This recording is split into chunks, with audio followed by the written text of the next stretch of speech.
Keep up to date with the latest news and information from Propertymark. Welcome to Propertymark Pulse. So the housing sector, well, it's never quiet, that's for sure, and this week proves absolutely no different. We had data from Nationwide and Halifax this week, and we're going to dig right into that. Also, Renters' Rights Bill pushing forwards, as well as the Housing Scotland Bill. And also, we had UK Finance wanting progression on green home upgrades. And across Northern Ireland, well, we've seen a private members' bill aimed at stopping any unfair fees or charges to tenants. So let's make a start. We are Propertymark. So, despite the first half of the year being a little bit out of the ordinary for the sales market, with stamp duty thresholds changing across England and Northern Ireland, it very much affected and in some cases disrupted the usual smooth seasonal flow of house sales. We witnessed a rush of mortgage approvals and mass increase in housing transactions. That was on the lead up to April this year, but both Nationwide and Halifax have reported sustained house price growth year on year when looking at this May versus 12 months previous. The two high street lending giants have both seen house prices weather the global economy well so far,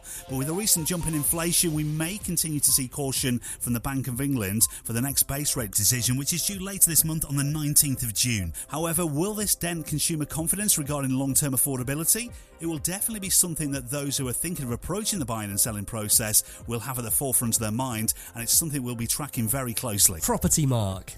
So this week saw the Renters' Rights Bill edge another step closer to reality. The next step is the third reading within the House of Lords, and then we hit the final stages, which include considerations on amendments, and then it moves to royal assent. At this point, it's all systems go and one of the biggest evolutions in the lettings market across the last 30 years. The problem is, there's still fierce discussion on many aspects and how the bill might work in practice once it actually clears Westminster.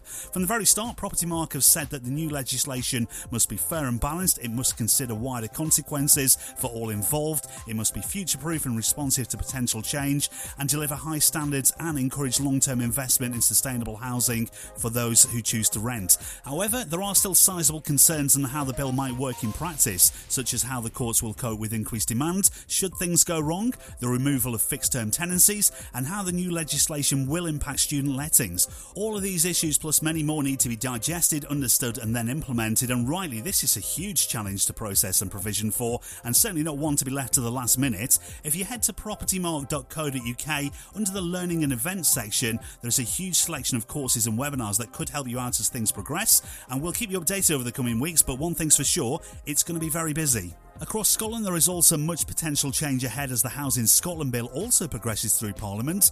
Now, it was originally introduced in March 2024, and it now stands at stage 3 to decide should it become an act. At this point, members of the Scottish Parliament can propose and debate further amends. However, if the bill is not passed at this stage, then it actually can't become law. Some of the initial proposals included within the bill include requirements on local authorities to assess rent conditions in their areas at least once every 5 years, additional rights for private housing tenants to make changes to the property they are renting, new rights for private and social housing tenants to request to keep a pet, restrictions on rent increases at the start of a tenancy in rent control areas, and it's also hoped that new legislation will help prevent homelessness as well.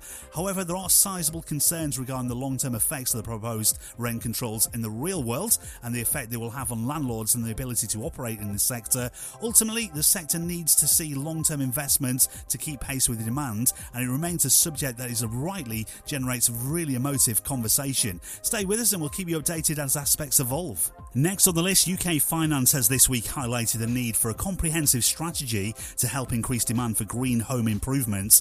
Uptake of technologies such as insulation, heat pumps and solar panels still remains really low, and there have been calls for targeted policy measures, public information campaigns and advisory services to help encourage homeowners and landlords to retrofit their properties.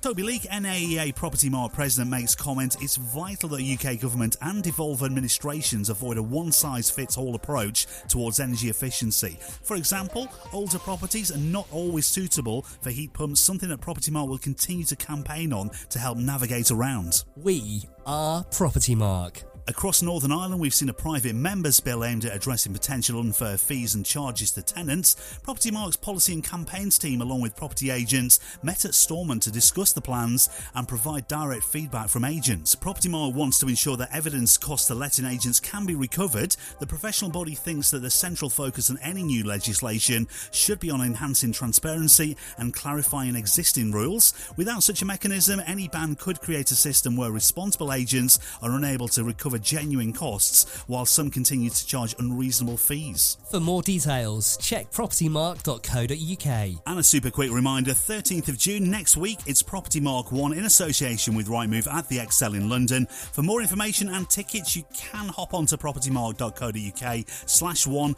but you're going to have to be really quick on this if you still want to attend and get down there. Propertymark. And finally, as always, we really want you to be a part of this conversation. So what are you seeing at the forefront of the sector? What do you feel strongly about? What needs progression and what needs attention? Simply drop an email to studio@propertymark.co.uk and let's keep talking on what really matters within housing. Again, a massive thank you for listening, and we will be back again on the 20th of June.